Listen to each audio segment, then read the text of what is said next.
Good to go? Yep.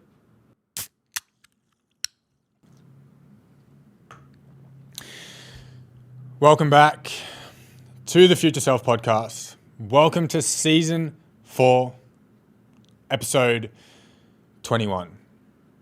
Solo episode. An episode that you and I need to sit down and have together. A conversation I feel like I need to have. A few points I feel like you need to listen to. Being a beginner. In our lives at current, we're good at some things, great at others, and a master probably at a handful on their own. But being a beginner is something we all have experienced, we all need to experience, and is the stepping stone that if you do not experience, you will not be good at something. They say the entry level cost to ever being great at something is being a beginner.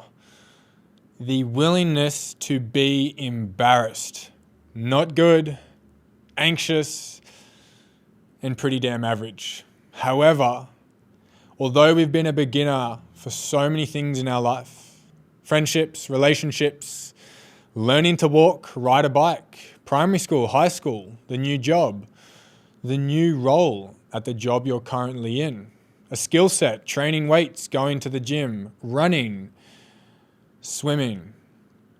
We all know what it's like to be a beginner. It's terrifying. It's scary. And no one really wants to be a beginner. Well, I mean, why would we? Doesn't feel good. However, like I said, the cost of being good at something is the willingness to be a beginner. To be bad, to not be sufficient. I see it so often, the fear of being a beginner, especially in the world I'm in around health and fitness, is one of the biggest holding back factors as to why people stay the same. Trying new and change is so scary that almost all humans are willing to stay doing the same thing. Although they know it's not good and it's not helpful and it's not going to change their life. Change is so scary that they're okay with just staying the same. I've talked about this story before. I remember being at a hospital, at ICU, because a family member was not in a good state, and I saw individuals with cancer smoking cigarettes. I had a conversation with one of them, and stopping smoking is change for them, and it was so scary that they were willing to stay the same. I've worked with amazing humans that have overcome being able to be a beginner, and they are the ones thriving and flourishing more than any person I know. Anyone that I admire, anyone that I'm inspired by, has gone down the route of allowing themselves to be a beginner at something in order to change their life, be better, and to grow. Getting rid of your vices, change, it's scary. Starting at a new gym, change, it's scary. Leaving a past friendship, change, it's scary. Entering a new friendship, change, it's scary. Now, although leaving a friendship isn't being a beginner, in some ways it is. Because change and new things is somewhat closely tied to being a beginner. My own personal experience, this podcast I'm recording right now, the vlog I posted that you watched the other day, the reel that I uploaded on Instagram every day this week, all came from my willingness to be a beginner. My willingness to know, holy shit, this is going to be so embarrassing and so scary, but it's going to be worth it. Because the entry level cost of being great at anything is the willingness to be a beginner and feel embarrassed. I remember the first video I ever filmed that led to all of this going down. Me living in Bali, being an online coach, a content creator. It was filmed at the back of the old gym that I used to work at, Athletic Culture. I remember I sat on a rock. I had my phone set up on a tripod with a mic attached to my neck. Just before I started, someone walked out, and I was so scared and so embarrassed, I laughed at my own self.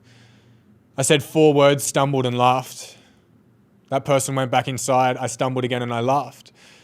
Laughing at my own self was my response to how embarrassed I felt, how scared I felt. But without my willingness to be a beginner, I wouldn't be here right now, and you would not be listening to this podcast. You would not be one of the first 2,000 subscribers in a future million subscribed podcast that this will be. I've been thinking of an idea quite a lot recently around fake it till you make it.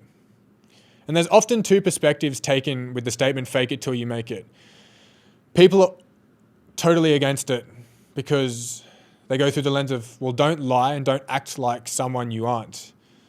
Do not pretend to be a person you aren't at core. The other standpoint is in advocation for it. Well, if you fake it long enough, eventually, fingers crossed, you will make it. And I actually sit on the side of the fence that is in advocation for this statement because I've tied it in so amazingly with future self. You see, future self is about showing up for your future version, but it also is about channeling that version of you in the future and thinking, well, what does that version of me that has the things I want and does the things that I want to do, what would they do? You channel that version. You draw from what you should be doing to guide what you should do now.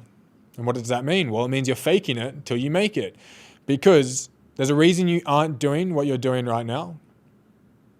So technically, it's not who you are at core.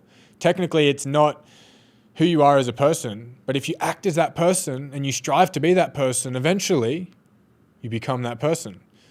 And I was thinking of it. Fake it till you make it. Such a beautiful concept.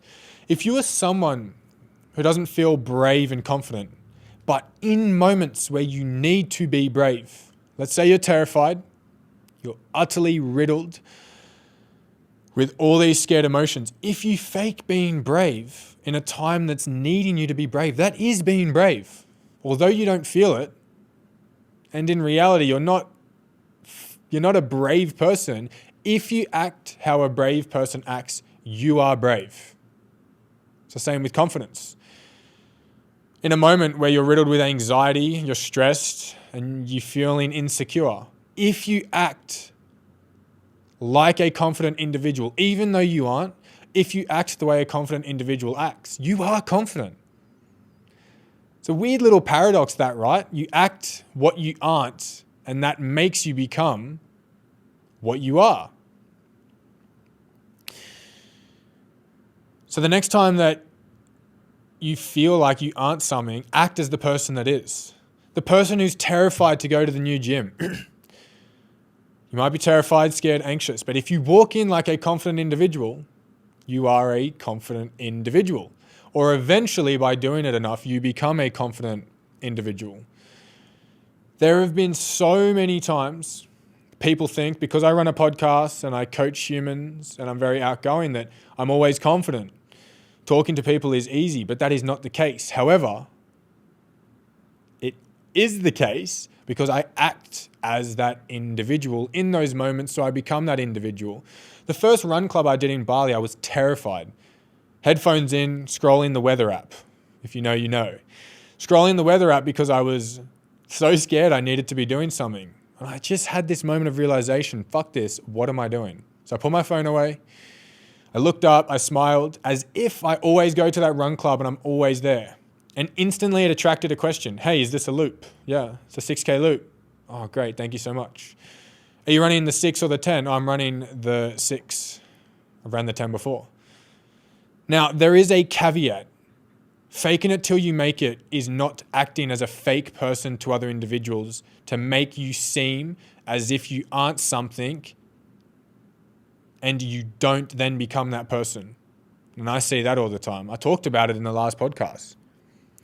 So many people over here in Bali, I've started to lose the lens of, wow, everyone here is so special and it's amazing. So many humans here are fake, fraud, and very, very untruthful. Yet they fake it in a way to give the perception they are what they aren't, with seemingly out the desire to become that individual. And we're all guilty of this, and so am I. I've acted like I've been killing it before in times when I haven't. I know people who preach that they're killing it and they're struggling more than the average person. We are all guilty of that. So don't take me saying fake it till you make it and run with it to validate the wrong things. I'm saying that it's not a bad lens to look through, because if you aren't that person and you feel like, well, I'm not that person, I can't do those things, you will stay not being that person. Yet if you aren't that person and you start doing the things that that person does, you can become that person. Now, being a beginner, where do I start? What do I do? Depends what field you're in and depends what question you're asking it linked to. Though there's a statement I always say, there's a reason you aren't doing what you need to be doing, so there is a reason you won't stay doing it unless you approach it correctly. We see this all the time. Someone cuts the shit, all right, I need to change. But they try to change so rapidly that it doesn't last. This specifically ties in with fat loss. Humans get to a point that they're so overweight, they really dislike where they're at. So they enter in something to quickly lose the weight. And it is the one thing I despise so much. And I have such a strong standpoint on, do not be selfish. You have gotten to this position over the last 5 to 15 years. Do not be so damn selfish to your future self that you force yourself to lose it in 10 weeks. Why? Because you will not keep it off. You will not stay in that position. When humans decide on something, for the most part, we're pretty impatient. We want it now. I'm 10 kilos overweight. I hate the way I look. I want to change that now. I want to lose 10 kilos as fast as possible. Don't be selfish. And that's a weird thing to say, don't be selfish, because you're trying to do the right thing. You're trying to make life better, but you're doing it in a selfish way, in a way that the version of you right now doesn't like it. So the version of you wants to experience the good and reap the rewards.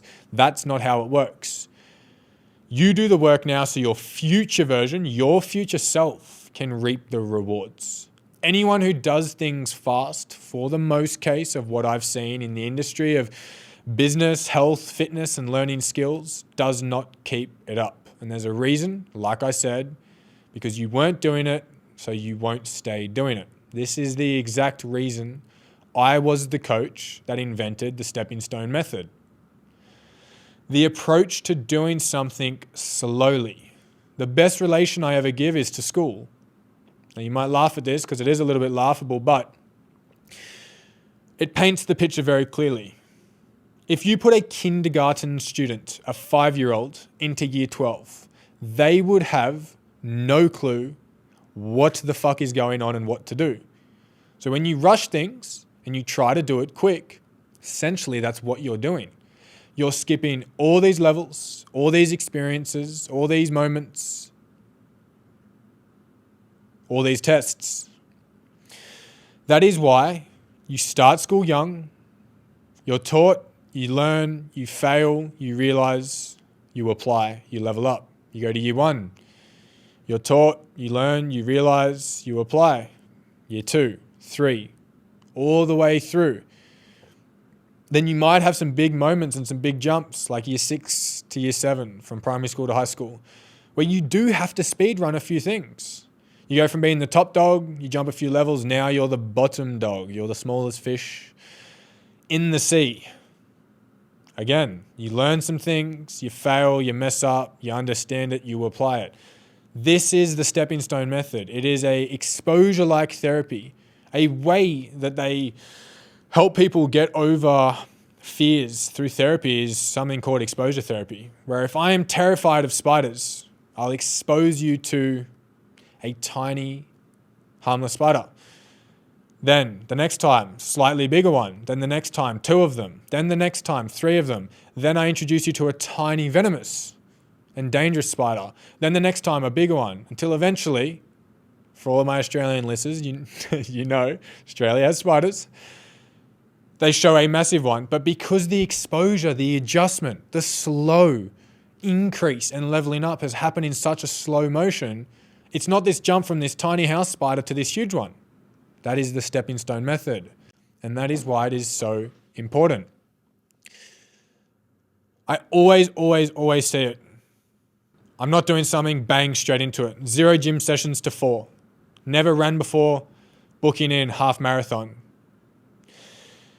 Never done things solo, forcing yourself to do all these things. There is a reason you don't do what you need to do. There is a reason it won't last. So if you're a beginner, my advice, tip number 1, do not be selfish. Do not be selfish. Tip 2, do it slowly. You have to go about it slowly, ideally through the stepping stone method. Tip number 3, do not hold yourself to the standard of your highs. Hold yourself to the standard you can upkeep consistently. The amount of times I set a target for a new client, specifically, let's say steps. Let's say they live a very non-active lifestyle. They do 2K. I set them 3K. The first week, they do 10. My thoughts, what? What are you doing? Why? I question them. Oh, well, I need to change. Yeah, you need to change. You need to change slowly. Slowly. I see it all the time. Now, the question you might have is, well, if they can do 10, why would you not program 10? Why keep it at 3? My response is, because there's going to be a week that they are sick, stressed, overwhelmed, or unmotivated. That's the week that sets the standard. Not the week they're motivated, feeling high, feeling good. The week that they really do not want to, or they almost feel like they can't, is the standard. Everyone overlooks this really crucial factor, and it's something I've pushed so much, and it is one of the biggest reasons as to why I am a slower programming with a higher success rate as a coach. The reason setting your standard so high is so dangerous is then on that week you're sick, you're bedridden, yeah, you feel shit, you should be doing this, but you're not. The week after, you're back to health. Holy crap, I have to get back to 10K. But wait a second, you have lived a life of 5K or less steps for the last 5 years. So yeah, you're freaking out about hitting 10K. That would be terrifying. So then often what happens, 10K is too much. I can't do it. I can't get back there. It's too hard. So then what do? They go back to where they started, doing the same shit, because change is hard, change is scary, and comfort and known is just what people resort to. How wild is that? They thought doing more was going to be better, but yet it was their biggest downfall, because on the week they could not keep up that standard. They could not come back to it, so they dropped off. Whereas, yes, the person that built from 2K to 5K maybe didn't lose as much weight as the other individual, but the other individual is now putting weight back on. The 5K step individual, slow loss, what are they doing? They are keeping it up. Being a beginner is so simple, yet we overcomplicate it because emotions take such a hold on the experience. We think we need to be doing more. We're too scared, we're too anxious, we're too worried, so we don't. Yet, in theory, at core, you just got to keep showing up until you are good at it. There's a Greek philosopher as far back as 300 BC that said, for the things we need to learn to be able to do them, we do that by doing them. For the things we need to get good at, the way you get good at them is by doing it. So many individuals are starting content now, filming themselves in the gym, vlogging, and so many could be but aren't because they're scared to be a beginner. Now, I've kept this on the hush-hush relatively, but I have a YouTube channel under my name from when I was 15, 16 years old. Go back and watch that. I'm not going to link it. You can do the research, find it out. Go onto YouTube and watch that. That kid was the beginner. And it took him to walk down his hometown embarrassed with a big camera and a microphone on the top, being judged, feeling anxious, stumbling over his words, messing up his communications, saying like every second sentence, starting every sentence with so.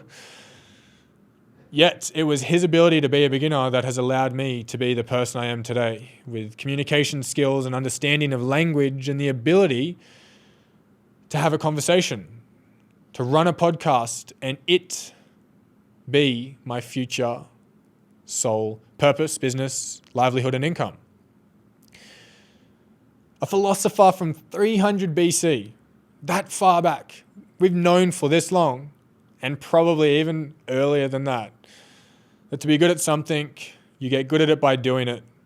By doing it initially, you have to be a beginner. Being a beginner is scary, and you're going to be embarrassed, but it is the person that is willing to be embarrassed that ends up living the life they dream to live. I can't tell you how many of my social media posts when I first started were picked on, bagged out, negative comments. I have had multiple fake accounts about me, blasting me for posting fitness content, posting sponsorship content, going after my dream. Now, I'm sure there's been a version of me that was so scared to be a beginner that I may have done that to other people too. But the people doing it are the ones that wish they could, but are too scared to be the beginner. Now, being a beginner ties in so much with delayed gratification, right? You're willing to suffer now for the better life of your future version. You're willing to cop the shit right now so that they can thrive. And the thing is, you're not going to be able to thrive unless you cop the shit, unless you eat the shit right now. Go back and even watch my first podcast. The ratio, awful. The audio, crap, quiet. What I was speaking about, how I spoke. Pretty shitty in hindsight. However, it took him to get me to where I am now because he was willing to be a beginner, to try new things and do what was scary. So if you are sitting here contemplating starting something new and you are scared, you're embarrassed, change haunts you, new things terrify you, you're not alone. You are not alone. That is the entry-level cost to achieving what you want to achieve. That is the entry-level cost, and you just cannot surpass it. And unfortunately, those that are the best at what they do sucked the most at it, have made the most mistakes. The reason I would hold myself to a high standard of being such a good coach is I have made so many mistakes with finances, with responses, updates, programming, overdoing, underdoing, not caring, overcaring. And it took all of that to allow me to be the standard of coach I am right now. The one inspiring those around me, the one that I know other coaches follow, and I get messages all the time that they love my systems and methods, or they're working with me one-to-one, not on their own personal journey, on their coaching progressive journey. But again, it's only because I was willing to be a beginner. You see, humans feel like the experience we have is so individual.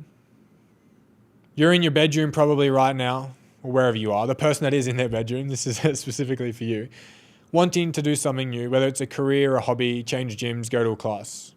And you're so fearful of it, so scared. Trust me, I get it, because I've been that too. We all have. Everyone tuning in has been that in some way. Yet you feel it's individual, and I'm telling you it's not. Being embarrassed to start something new is not a you experience. We've all been through that. We've all been through that. We're too scared to do something in case we fail. Failure represents us not achieving what we want to achieve. Yet we're so scared of that failure, we're willing to solidify exactly what we're scared of. We're willing to guarantee the outcome that we're fearful of risking by not doing it. You're scared to not do this new thing in case you fail, and that leads to the outcome you want not being achieved. Yet by being so scared, you don't do it. And by not doing it, it guarantees exactly what you are scared of. One of my biggest fears in the past was failure. I was so scared of failing, I worked like a dog. Now, anyone who is a frequent listener of the podcast, you know my work schedule of the past and how much I used to show up. Yet, the tonic you drink that makes you successful eventually poisons you. I was so scared of failing, I was overcompensating, and that was guaranteeing my failure. So my fear of failure meant that I couldn't work less, because if I work less, I fail. Yet by working so much, I was failing in its own way. I was burning out. I was disconnecting. I was depressed. I wasn't enjoying anything. I was doing it just to do it. But I was doing it because I was scared of failing. But by doing it so much, it was guaranteeing the outcome I was so fearful of. Now that's a paradox. And it's an insane contrast. And so many humans experience it. I'm too scared to start up this fitness Instagram because I'll be judged. Yet the people you're scared of judging you, what do you think they're going to say in 30 years' time when you're depressed, riddled with guilt, and so much hostility that you didn't become who you could become? You're probably going to be judged by them then about that. You are so scared to go to the gym in case you embarrass yourself. So you stay a person you don't like, with friends you don't like, with a body you're not proud of, guaranteeing the experience of always being embarrassed of yourself. The gym is so scary, I don't want to embarrass myself there. Yet you tell me you walk past the mirror every day, you don't like how you look. You're embarrassed by it. You're too scared to change it because you're embarrassed, yet you're so willing to live the outcome you're scared of.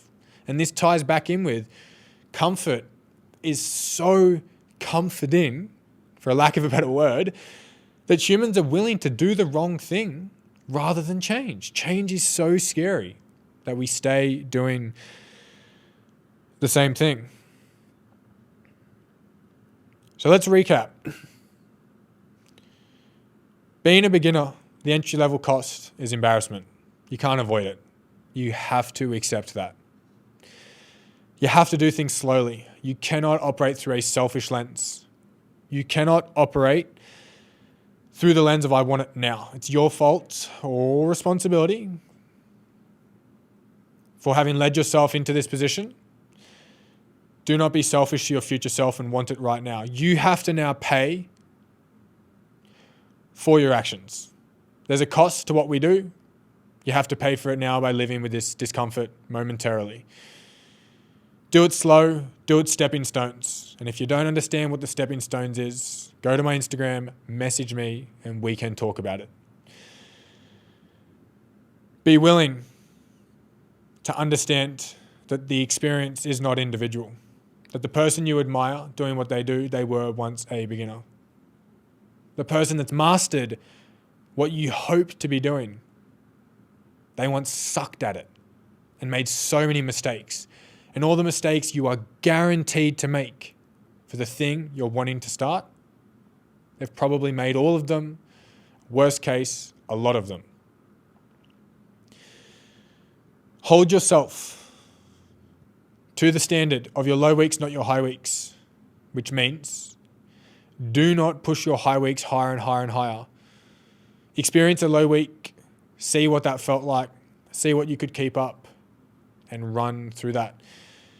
On the weeks you're feeling so damn confident, don't book into 10 classes. Stay doing your 2. Because on the weeks you don't feel confident, you probably only are going to fight to get to the gym to do 2. But if you've set the standard at 10 and you're not yet a person that identifies as the thing you're trying to become, in this case, confident, It's going to be so overwhelming and almost crippling. Wow, I thought I had confidence. I can't do that 10. Maybe I'm not a confident individual. It's a slow process. Change is slow and it has to be slow. And if it is not slow, I'm sorry, but you're doing it wrong. So those that are doing something slow and you feel like maybe you're not doing it quick enough, please keep doing it slow. And I'm so damn proud of you for doing it at that pace because you are the person that's going to stick to it. Any person I've worked with in the past that demanded a rapid result and different to the coach I am now, I was back then, I got them that rapid result. They're not doing what we did together anymore. The person who's been with me 1 year, 2 years, 3 years, they're still doing it because we did it slow. We took the time. That is my thoughts for being a beginner. The willingness to be embarrassed because that's what it costs. The understanding to do it slow because that's how you will succeed. And the awareness that it's not an only you experience. We've all been in that position before. If you tuned in on Spotify, I appreciate you so much.